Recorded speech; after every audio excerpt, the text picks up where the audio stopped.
Olá, meu nome é Kellen, sou enfermeira, mestre em psicologia dos processos psicossociais em saúde e educação. E nesse vídeo eu venho falar sobre uma terapia complementar no tratamento de feridas, principalmente de feridas crônicas, que é denominada de terapia hiperbárica, que é realizada na câmara hiperbárica. No quarto vídeo sobre feridas e curativos, eu falei sobre a ferramenta Time, que é um instrumento como passo a passo no tratamento das feridas. Então, o T, eu vou avaliar se o tecido está viável, se não tem necrose. O I, infecção e inflamação também tem que ser tratada. O M, quando tem desequilíbrio de umidade, no caso a ferida muito úmida ou muito ressecada. E o E, nas bordas, quando elas não se aproximam, não tem mais essa cicatrização e a ferida se tornou crônica e já tem anos de tratamento e não consegue uma boa evolução. E aí pode ser utilizada essa terapia complementar. A câmara hiperbárica, ou terapia na câmara hiperbárica, ela é indicada para 16 tipos de doenças. Então, ela é indicada também para doença de Crohn, lúpus e dentre outras. Não só para tratamento de feridas. Mas no tratamento de feridas, ela auxilia nesse tempo de cicatrização. Acelera um pouco o processo de cicatrização. O protocolo, normalmente, são 10 sessões seguidas de uma reavaliação. Para feridas agudas, normalmente são utilizadas de 20 a 30 sessões e para feridas crônicas, entre 40 e 60 sessões. Cada sessão dura em média de 2 horas, 1h30, 2 horas, e o paciente pode ficar sentado ou deitado. Tem câmaras individuais e tem câmaras que comportam até 14 pacientes, denominadas de câmara multiplace. O paciente pode ler durante a realização da terapia, pode também assistir filmes, vídeos e tudo mais. A sensação, quando está dentro da câmara, é como se ele estivesse subindo a serra, porque a gente está sob a pressão atmosférica a nível do mar. E no caso, quando ele está nessa câmara, nessa terapia hiperbárica, a pressão vai estar aumentada e ele vai sentir como se estivesse a 15 metros de profundidade. Então, ele pode sentir calor e uma pressão no ouvido. Normalmente é essa a sensação relatada pelos pacientes. O custo de cada sessão é de R$300, isso varia de município, mas normalmente é R$300 cada sessão. E pelo SUS, a gente consegue essa cobertura.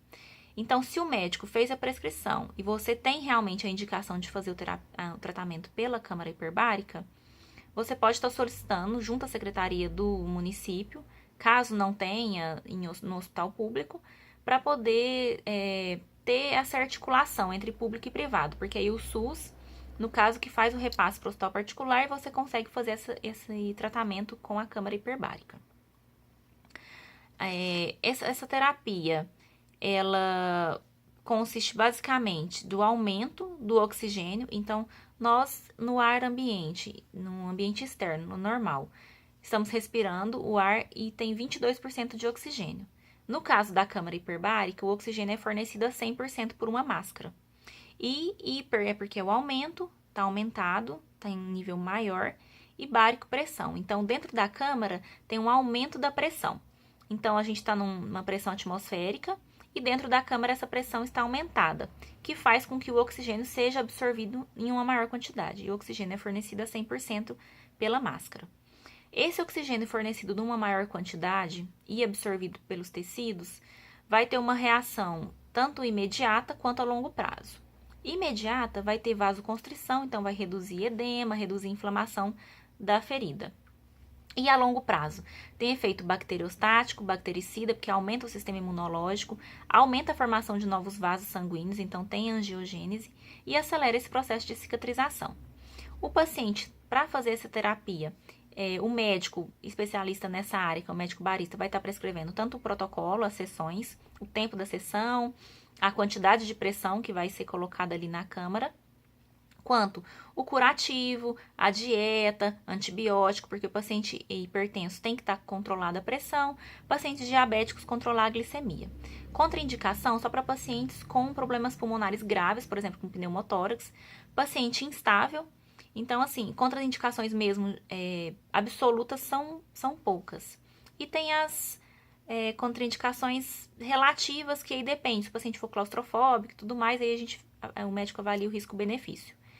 E, no caso, o paciente não pode estar utilizando coberturas. Então, ele vai estar com um curativo, mas não pode estar usando AGE, Rayon, colagenase, sulfadiazina de prata. No caso, polvidine tópico ou polvidine iodo, Ele pode utilizar só 8 horas antes da sessão, não pode realizar próxima à sessão, mas isso tudo são prescrições que o médico vai estar realizando, orientação que o médico vai estar realizando, então o paciente pode ficar tranquilo. No caso, para tratamento das feridas, realmente tem um efeito muito positivo, porque o oxigênio traz todos esses benefícios, então o tratamento por câmara hiperbárica é visto como um tratamento medicamentoso. E pela Lei 8080, medicamentos devem ser fornecidos para os pacientes pelo SUS. Por isso também que é um direito adquirido. No caso, os planos de saúde também têm que ter, dentro da lista, né, das doenças que são contempladas por essa terapia, os planos de saúde também conseguem abranger, e aí depende de cada plano de saúde, se vai ser cobertura total, o paciente arca com um pouco dos custos, mas é uma terapia interessante para quem tem feridas crônicas e não consegue ter essa cicatrização em tempo hábil, e até mesmo para quem tem algumas outras comorbidades e se beneficiariam dessa terapia. Então, era essa terapia que eu queria trazer hoje para vocês, uma terapia complementar, bem interessante. Aqui no Brasil, tem mais ou menos 30 anos que ela vem sendo utilizada, e em países como a União Soviética já faz mais tempo que ela é utilizada. Ela foi descoberta no século XVIII, mas ainda tem uma aplicação na medicina bem recente, né? Com poucos anos. É isso. Obrigada.